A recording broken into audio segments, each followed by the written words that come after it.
Les amis, salut à tous, j'espère que vous êtes en forme où que vous soyez, que vous avez passé un bon week-end, bienvenue comme d'habitude à la maison dans mon petit bureau pour ce point média. Passation de pouvoir? Oui, très certainement la défaite de Klopp face à Guardiola, 4-1 de Liverpool à domicile face à Manchester City, le tenant du titre, qui redonne son titre très certainement à Pep Guardiola, second la saison passée qui avait trusté les deux précédents titres avec un homme malheureux. Au cœur de cette bataille, c'est Alisson, Blunderland, à la une de toute la presse. Blunder, c'est une gaffe, une boulette. Le gardien international brésilien a offert des buts à Manchester City, c'est à la une, vous le voyez, de toute la presse. Mais au cœur de ce match, je voulais également revenir sur deux duos magnifiques.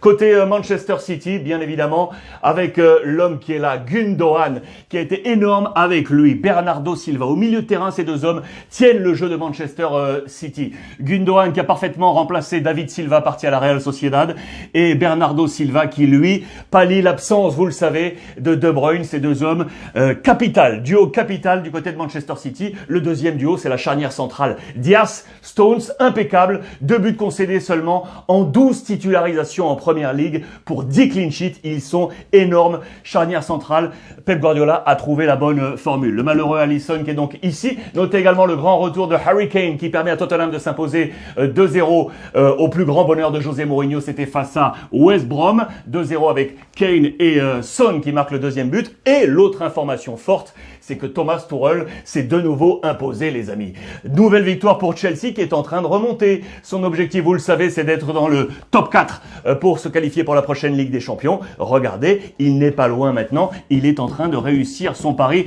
Manchester City, donc, 50 points. Vous le voyez avec un match en moins face à Manchester United, alors que Liverpool est à 10 points maintenant de City.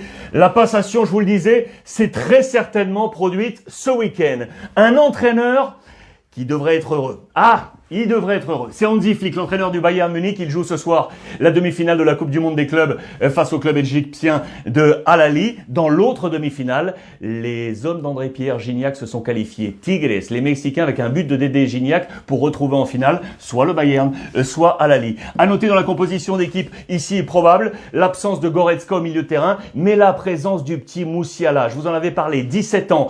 Il est international des jeunes en Angleterre, mais Joachim Löw, le sélectionneur allemand, aimerait le récupérer pour l'amener à l'Euro, le convaincre de choisir la nationalité sportive allemande. C'est encore possible, 17 ans, c'est une véritable pépite. Affaire à suivre dans cette deuxième demi-finale pour peut-être le 6e titre de l'année du Bayern Munich. Question posée à Michael Zorc, le manager du Borussia Dortmund. Quand allez-vous changer d'entraîneur? Vous le savez, l'intérim de Lucien Favre qui avait été débarqué est tenu par Seton Edin Terzic, sauf que le Borussia Dortmund est en train de s'effondrer. Nouvelle défaite ce week-end. Le Borussia est ici à la 6e place maintenant, à 4 encablures des places Ligue des Champions. On se pose des questions alors que les stars sont là. Je pense notamment à Haaland, à Jadon Sancho ou encore à Bellingham. Il faut trouver la bonne formule du côté du Borussia Dortmund. Lui, la bonne formule, il l'a. Monsieur 501, Zlatan Ibrahimovic qui a marqué ce week-end son 501e but en club sous les couleurs, cette fois de l'AC Milan. Victoire 4-0 face à Crotone pour reprendre les commandes de la Serie A. On va noter également cette info, Dybala, l'Argentin qui est de retour du côté de la Juve pour peut-être aller truster, se battre pour le Scudetto. Le film des 501 buts marqués par Zlatan Ibrahimovic dans les colonnes de la Gazzetta dello Sport, 396 en championnat, 57 en Coupe d'Europe, 48 en Coupe nationale sous ses différentes couleurs. 501 buts pour Zlatan Ibrahimovic. C'est fabuleux. La Juve d'ailleurs, on va parler coupe. Demain, c'est les demi-finales retour avec notamment le Juve Inter. La Juve qui s'était imposée à l'Inter 2-1. Match retour annoncé. Il y a des duels à tous les étages, vous pouvez l'imaginer. La Juve avec une excellente défense d'Emiral de Ligt. La moyenne de buts concédés sur les derniers mois est en train de baisser. Pirlo a trouvé la formule défensive. En face, c'est l'attaque qu'on va primer avec Lautaro, associé bien entendu à l'international belge Lukaku. Autre duel, Cristiano Ronaldo qui depuis son repositionnement tactique orchestré par Pirlo touche moins de ballons peut-être, frappe moins mais marque plus. Ça, c'est bien pour lui. En face, c'est la vitesse d'Achraf Hakimi, l'international marocain, qui est exceptionnel sur son flanc. Duel à suivre du côté de l'Italie. Au Portugal, voilà un homme qui a fait du mal au FC Porto et dans le même temps à Benfica. C'est Nico Gaïdan, l'ancien Lillois, l'ancien de Benfica, qui offre À la 94e minute, le but du match nul 2-2 pour Braga face à Porto. Braga qui consolide sa place au-dessus de Benfica, mais surtout qui permet au Sporting de s'échapper. Plus 5 pour l'instant face au FC Porto et possible plus 8 avec le match à suivre pour le Sporting. Nico Gaitán, l'Argentin ancien du LOSC. On file en Espagne maintenant. Le Barça a repris sa deuxième place qui avait été prise par le Real Madrid derrière l'Atlético. Victoire 3-2 sur la pelouse du Betis Séville avec un énorme Lionel Messi. Et également, regardez ce jeu de mots, Trincasso, parce que Trincao a enfin marqué, enfin été bon dans ce match. Messi qui est entré en cours de jeu pour changer la physionomie de la rencontre, alors que le Betis Séville était en train de tenir. Victoire 3-2 donc à l'extérieur. Messi, caralho, avec ce mot en portugais pour souligner le très bon travail de l'international portugais sous les couleurs du FC Barcelone. Enfin, différentes informations d'ailleurs dans les journaux catalans. Donc Messi, Dieu, Trincao, son apôtre, les deux hommes sont là. Et la mauvaise nouvelle, elle est pour Pjanic, qui ne semble pas trouver sa place sous Sitio. On attend encore de l'ancien de la Juventus pour trouver et apporter à cette équipe du Barça de Ronald Koeman. Autre mauvaise nouvelle, c'est Araujo, le défenseur central qui s'est blessé à la cheville.